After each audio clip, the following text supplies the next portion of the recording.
Urakaza neza mu Nzove aho ikipe ya Rayon Sport yasubukuriye imyitozo kuri uyu wa gatanu tariki 5 z'ukwezi kwa karindwi 2024. Abakinnyi 20 nibo batangiye imyitozo ya mbere ya Rayon Sport bafungura saison ya 2024-2025.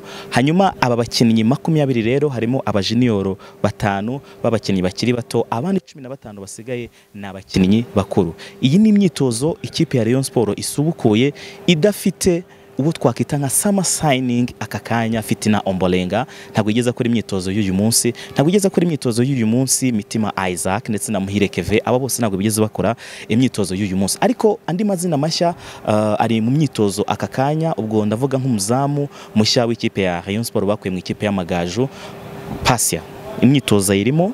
Hanyuma kandi nanone arahari neza cyane myugariro ikipe ya Rayon Sport yamaze gusinyisha. Hanyuma abakinnyi mu kibuga hagati nabo ikipe ya Rayon Sport yasinyishije, abenshi muri bo bari mu myitozo akakanya, ndavuga nka Niyonzima Olivier Sef, imyitozo y'uyu munsi we yayikoze yatangiranye n'abandi. Hanyuma yitabira imyitozo Rukundo Abdulrahman Batazira Paple nawe bavuye mu ikipe y'Amagaju, Rishari nawe ari mu myitozo y'uyu munsi. Birasobanura ko abenshi mu bakinnyi basinye ikipe ya Rayon Sport imyitozo y'uyu munsi bayifeaturinzemo bitunguranye.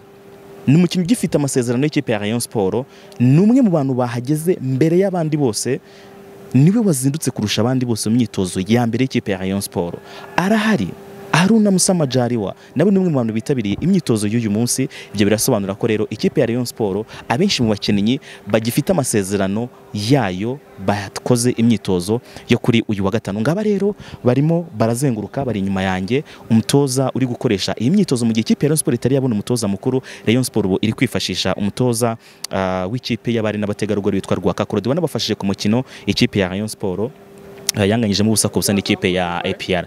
Ubwo rero igisigaye ni ukuza kureba uko imyitozo izagenda ikurikirana. Ariko ku munsi w'ejo ku makuru ava mu buyobozi bw'ikipe aravuga ko umuntu witwa Muhire Keve imyitozo ejo azayikora, Fitina Ombolenga nawe imyitozo ejo azayikora, ndetse na Mitima Isaac, aba bose baraza kugaragara muri imyitozo. Ubwo n'abandi bakinnyi basanzwe mu ikipe ya Rayon Sport bakoze imyitozo uyu munsi, navuga ko nka Serumogo yakoze, Kadimu Ndiaye yakoze. Muri abo bakinnyi bakiri bato turimo turavuga harimo n'umuzamu witwa Yves, ni umuzamu ukiri muto ikipe ya Rayon Sport uri muri babana baba junior, umwe mu bazamu b'impano, umwe mu bazamu bafite igihagararo, numwe mu bakinnyi bagaragaye muri iyi myitozo. So reka nkomeze mbareke mukurikira imyitozo, hanyuma mu kanya gato turaza kuganira n'abakunzi b'ikipe ya Rayon Sport ndetse twumve na reaction ya bamwe mu bakinnyi basinye ikipe ya Rayon Sport muri iyi sama, twumve icyo batekereza kuri uyu mwitozo wabo wa mbere mu ikipe ya Rayon Sport.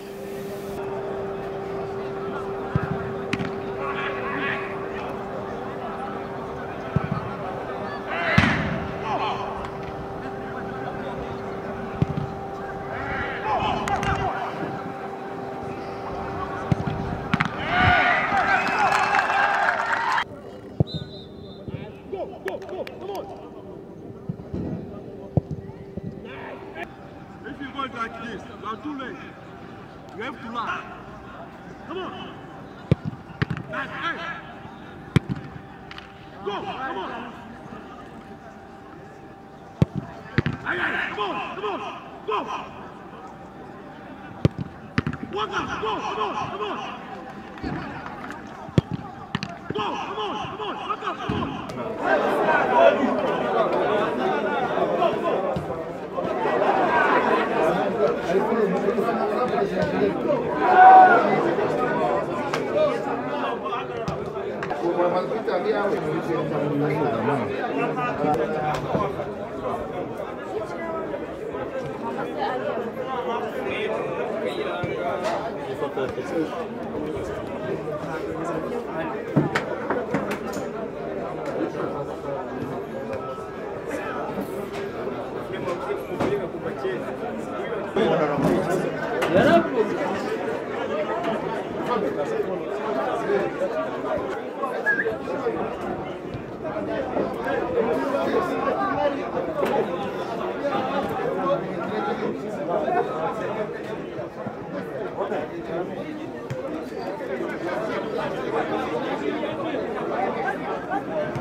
Yego, iherezo ry'imyitozo ya mbere y'ikipe ya Rayon Sport, imyitozo isojwe ku isaha y'isa 11, yari imyitozo y'isaha n'igice yo kubanza kunanura imitsi y'abakinnyi bataherukaga gukora kuri baro, ariko twavuga ko ni imyitozo iranzwe na performance nziza z'abakinnyi bamwe namwe bagiye batandukanye bagaragaje ko bakoraga cyane.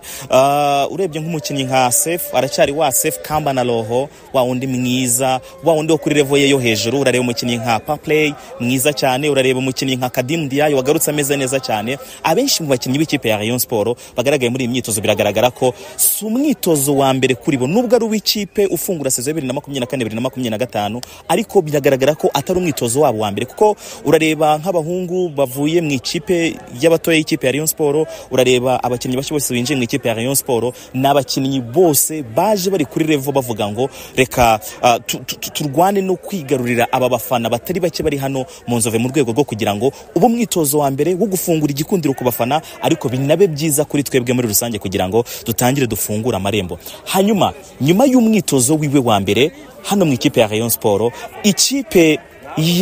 ikipe yamukoze, ikipe yamureze, Niyonzima Olivier Sefu aganiriye natwe. Ibi ngibi nibyo by'ingenzi atubwiye mu kugaruka kwe muri Rayon Sport ndetse n'icyo ateganya muri Rayon Sport agarutsemo.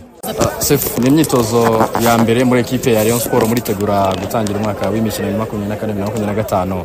Ni imyitozo yagenze gute kwanza? Murakoze. Ni imyitozo yagenze neza kuko urumva ni imyitozo mbere maze mu ikipe ya Rayon Sport. Nishimiye kubona agarutse muri ekipe, ngongera kubona abafana bangana gutya mu gihe mu myitozo. Urumva ni imyitozo yagenze neza nta kibazo. Wisanze uri kumwe n'abakinnyi bashya muri ekipe ya Rayon Sport bandi mutangiranye umwaka w'imikino, urebye nyuma y'imyitozo ya mbere abakinnyi bose muri rusange umwuka umeze gute? Abakinnyi twatangira imyitozo turi bashyashya n'abasanzwe, ekipe imeze neza, ibintu bitangira buriya bitaragenda neza cyane, ariko mu myitozo nta kibazo. Nabonye umwuka ari mwiza ko twatangiye, mu minsi imbere zagenda binda neza kurushaho. Navuga yuko wenda uri mu ikipe ya Kiyovu Sport, mu ikipe ya Rayon Sport, bisa nkaho wenda muri no mezi ya nyuma bitagenze neza, haba no mu ikipe y'igihugu, haba no mu ikipe ya Kiyovu Sport. Uje mu ikipe ngo bakoremo ibintu bigiye bitandukanye. Sefu agiye kuba hundi utandukanye gute n'uwari usanzwe mu mikino cyangwa se performance ari neza bityo? Urumva naje mu ikipe ya Kiyovu Sport, naje mu bibazo byinshi bituma ndangiza no mu ikipe y'igihugu nk'uko bivuze. Match yarangiye ntabwo nakinnye, ariko naje mu ikipe nziza, ikipe izamfasha kujya mu ikipe y'igihugu, ikipe nje gufasha gutwara ibikombe nk'uko byari bisanzwe. Ndizera ko nisheje abafana ba Rayon Sport n'abanyarwanda muri rusange ko ngiye gushyira imbaraga zanjye zose kugira ngo mfashe ikipe ya Rayon Sport kugira ngo igera nanjye nifashe muri rusange kuza mu rwego rwanjye. Umuzamu wabaye mwiza w'ikipe ya Rayon Sport, umuzamu wafashije gutwara igikombe cya shampiyona, Mazimaka Andre, n'umutoza w'abanyezamu ubu wahawe izi nshingano nyuma yuko Lawrence Webo nawe wabaye umuzamu w'ikipe ya Rayon Sport, birangiye adakomezanyije n'ikipe ya Rayon Sport. Nawe afite byinshi byo kutubwira, ndetse na Paplay nyuma y'umwitozo wiwe wa mbere, ndetse na Paplay nimero 10 ya mbere mu gihugu nyuma yo gusubukura imyitozo, n'umwitozo wa mbere mu ikipe ya Rayon Sport. Ese ari yumva te ibyo byose barabibona bate? Reka dufate umwanya twumve Mazimaka Andre ndetse na Paplay, twumve uburyo biyumva nyuma y'umwitozo wa mbere. Mutozi, inshingano nshya mu ikipe usanzwemo ni bikugoye cyangwa waje wisanga n'ubundi? Mu cyukuri ntago nava ko bingoye, kuko menyereye gukora kuri pressure, nabaye muri sport kuri pressure, nyine ndi umukinyi. Rero mva ko gukora kuri pressure ya sport ni ibintu byiza cyane kuri njyewe. Namahirwe ngize nanone kongera kuyikora ya sport. Bavuga ndishimye kuba ndi hano. Wabimenye ute ko wahawe ubutoza? Waragiye usaba akazi, Rayon Sport yaraguhamagaye, tubwire muri rusange. Mu byukuri buriya mbere yuko umuntu aguha akazi arabanza akamenya ubushobozi ufite.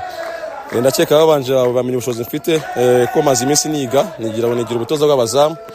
Mfite certificate zibizi bingaragaza ko ndi umukoci w'abazamu, ziri ku rwego rwa UEFA ndayifite.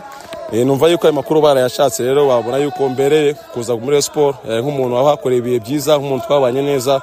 Numva ko itangaza kirimo kuba ndi muri sport, kandi ndabyishimiye. Abazamu barimo hari Ndiaye bongereye, hari Pasi yawaje n'uyu mwana barahagije, niba uzakoresha ese hari akaboko kawe karimo kugira ngo Rayon Sport ibi ari bo ifite? Urumva njyewe ndi umutoza, ariko ntago nabura ku gutunga akaboko wenda ku mukinyi mwiza kuri departement yanje. Nabazamu bose beza, ndakeka ari Pasia, ari Kadi, ari Yves, nabazamu beza. Ndinyeka yuko tubagumanye byaba byiza cyangwa twongeye muri nawe byaba byiza. Paple, murangije imyitozo yanyu ya mbere hano mu Nzove, umubare w'abafana baje hano wawubonye, indirimbo bari kubaririmbira, imyitozo yawe ya mbere yagenze gute, uriyumva gute? Ndashimira cyane kwanza abafana baje kudusapotinga abakinyi ba Rayon Sport kuri uno mwaka musha. Ni byiza badufashije cyane kuza kuduha motivation, kuko natwe turashaka kuri uno mwaka tuwe na ekipe nzuri, abidi tufanye kitu kizuri kwa mwaka.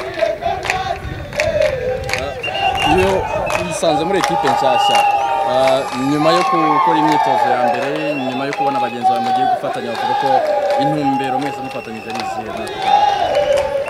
Kuri uno mwaka byo ndazi ko abafana, abarongozi ba ekipe icyo bashakaga kuri ekipe, kandi Rayon Sport ni ekipe nini cyane hano mu Rwanda no muri Afrika, ko barayizi hose. Hano hose muri Afrika barayizi Rayon Sport ni ekipe nziza cyane, ikomeye cyane. Je ndavuga ko ikintu cyiza kuri twebwe abakinyi, tuzagerageza ekipe yacu tutafute kupe, tunasanda objectif ya ekipe kubwa. Rayon Sport ni timu kubwa, inataka kupe kwa mwaka, na nikiangalia wachezaji tuko vizuri na entraînement kwanza ilipita vizuri. So wazi kutusupport tu wafanana wa viongozi waje kwa wingi, timu itakuwa vizuri mwaka. Ndakushukuru muri ekipe y'Amagaju, bisanze muri ekipe ya Rayon Sport. Ku ruhande rwawe ni ibiki ubona director bigiye gutarinda? Kuri je ni umunezero ukomeye cyane, kuko Rayon Sport nagare ekipe noya kwa kujya kwa Amagaju. Rayon Sport ni ekipe ikomeye cyane kandi ni ekipe nziza. Je ndashimira cyane kuba muri Rayon Sport kwanza, cyo ni cyambere. Hanyuma Paple, iyi shampiyona arayibonye yemazemo umwaka, Rekirito Morana zikurikira, abakinnyi b'abarundi bagenzi bawe bamwe bari muri polisi, abandi bari ahandi, na za APR umva uko zirekirita. Rayon Sport ari ikipe izahangana ku isoko kurikira uko iyi shampiyona yizi izahangana ku gikombe. Yego. APR, polisi, Rayon Sport ni ekipe zikomeye cyane hano mu Rwanda. Izo ekipe zote eshatu ndavuga ko imwachi ya Rayon Sport na APR cyangwa polisi ni derby, dutekerezwa kuronga victoire na bindi. Ngayo nguko rero nuko imyitozo isojwe hano mu Nzove, nuko birangiye.